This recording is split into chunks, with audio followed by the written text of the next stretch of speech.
Hello everyone, welcome back to my channel. তোমরা সবাই কেমন আছো? আশা করছি ভালো আছো, আমিও ভালো আছি। এটা ছিল 16 তারিখ মানে রথের দিনের ভিডিও। জানি একটু দেরি হয়ে গেল পোস্ট করতে, তো যাই হোক সবাইকে রথযাত্রার অনেক শুভেচ্ছা রইল। তো ওই দিন দুপুরবেলা থেকে ভিডিওটা শুরু করেছি, আর আমি ধরে বসেছে তাকে নাকি ওই দিন রথ বানিয়ে দিতে হবে, মানে যেদিনকে রথ সেদিনকেই সে রথ বানাবে। মানে এবার তোমরাই বলো এটা কখনো সম্ভব? সব বাচ্চারা রথের 1 মাস আগে থেকে রথ বানানো শুরু করে, আর এই মেয়েটা নাকি যেই দিন রথ সেই দিনই সে রথ বানাবে। তো ফোনে কার একটা রথ বানানো দেখেছে, সেটা দেখে এখন ধরে বসেছে আমাকে ওই রকমই রথ বানিয়ে দিতে হবে।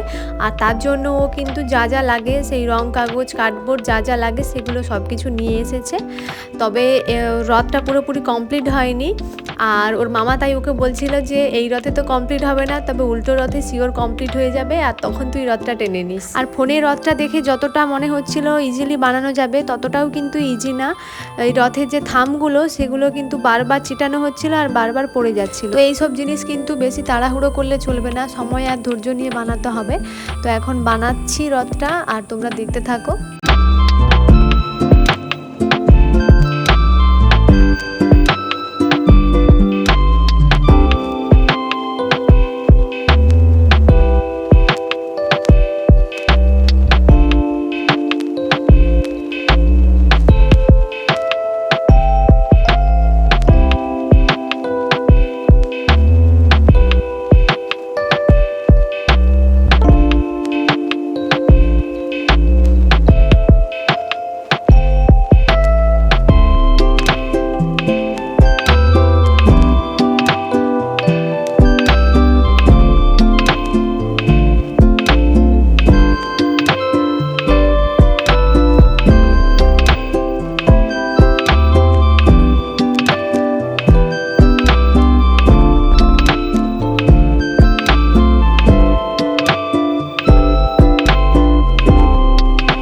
তো রথটা 2-3 বার ভাঙা করার পর এই অবধি কমপ্লিট হয়েছে, আর বাদ বাকিটা যখন করব তোমাদের সঙ্গে সেটাও শেয়ার করব। এরপর আমি বোন আমরা সবাই মিলে রথ দেখতে যাব বলে রেডি হয়ে গেছি।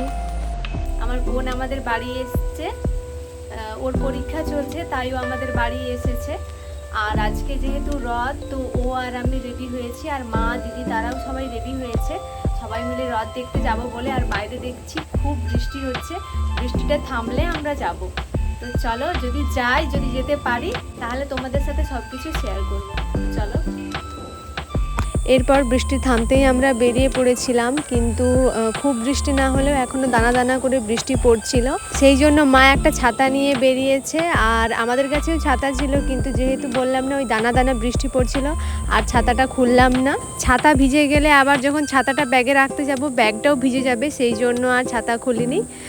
তো যাই হোক, আর রাস্তার চারপাশে অবস্থা দেখো, বৃষ্টি হয়ে কেমন হয়ে গেছে প্যাচ প্যাচে। আর হাঁটতে হাঁটতে আমরা এই যে চলে এসেছি, এইখানেই দাঁড়াই প্রতি বছর আমরা রথ দেখার জন্য, সেরকম দূরে কোথাও যাই না। এই যে রাস্তার দুপাশে সবাই অপেক্ষা করছে রথ দেখার জন্য, আর এখানে প্রতি বছর 3-4টে করে রথ টানা হয়, বড় একটা রথ টানা হয়, আর বাদ বাকিগুলো সব ছোট ছোট রথ। তবে আমরা আসার আগে ওই বড় রথটা টানা হয়ে গেছে। তারপর আমরা ছোট রথগুলোর জন্য অপেক্ষা করতে করতে ভাবলাম যে সামনেই আমাদের গুন্ডিচার মন্দির আছে, যেখানে রথের ঠাকুর এসে থাকে। গেট আর ঠাকুর যেখানে থাকবে সেখানে কত সুন্দর করে ডেকোরেট করেছে, সাজানো হয়েছে কত সুন্দর, ওইটা দেখার জন্যই আমরা গিয়েছিলাম। আর ঠাকুর তো এখন বেরিয়ে গেছে, রথ এলে পরে তবে ঠাকুর এখানে বসবে। এরপর আমরা বাইরে বেরিয়ে চলে আসলাম, আর এইখানে গেটটাতে যেহেতু লাইট দেওয়া আছে তাই বোন একটু পোজ দিচ্ছিল, আর এই যে বাবি, অ্যামি, দিদি সবাই এখন আমরা বেরিয়ে যাচ্ছি। এরপর রাস্তা ধারে গিয়েই আমরা অপেক্ষা করব, কারণ রথ আসছে এগিয়ে, গান শোনা যাচ্ছে দূর থেকে। তো রাস্তায় গিয়ে আমরা দাঁড়ালাম, আর ওই যে দূরে দেখো রথ এগিয়ে আসছে দেখা যাচ্ছে। এবছর বৃষ্টির জন্য ঠিক টাইমে আসতে পারলাম না, একটু লেট হয়ে গেল। তো যাই হোক, এই রথের ভগবানকে দর্শন করে একটু দড়ি টেনে তারপরে আমরা কিন্তু একটু বাতাসাও কুড়োচ্ছিলাম, এখানে বাতাসা ছড়ানো হচ্ছিল, তোমরা দেখতেই পাবে। এই যে পরিবারের সবাই মিলে আমরা এখন রথ টানছি, আর বাতাসা ছড়ানো হচ্ছিল, বাতাসাও কুড়োচ্ছি। রথের এই বাতাসাটা কিন্তু সবাই কুড়োতে পায় না, আমি একটা পেয়েছিলাম। তো রথটা টানার পর আমরা ফুচকা খাবো বলে রাস্তার সাইডে যে ফুচকা দোকানগুলো দাঁড়িয়ে ছিল ওই দিকেই গিয়েছিলাম, আর ফুচকা চটপটির দোকানগুলোতে প্রচন্ড ভিড় ছিল, কিন্তু বাইরে বেরিয়েছি মানে যত ভিড় হোক ফুচকা তো খেতেই হবে, তাই ভিড় ভাট্টা ঠেলে এখন আমরা সবাই ফুচকা দোকানে লাইন দিয়েছি। আর এই দোকানটাতে কিন্তু নিরামিষ ফুচকা ছিল, আর আজকে সারাদিন আমরা বাড়িতে নিরামিষ খেয়েছি, সেই জন্য আমরা এই ফুচকা স্টলটাতে দাঁড়িয়েছি। অন্যান্য যে ফুচকা দোকানগুলো ছিল সেগুলো কিন্তু আমিষ, আর এই ফুচকা দোকানটা কিন্তু নিরামিষ ছিল। আর এই যে চটপটিটা দেখছো এটাও কিন্তু নিরামিষ ছিল।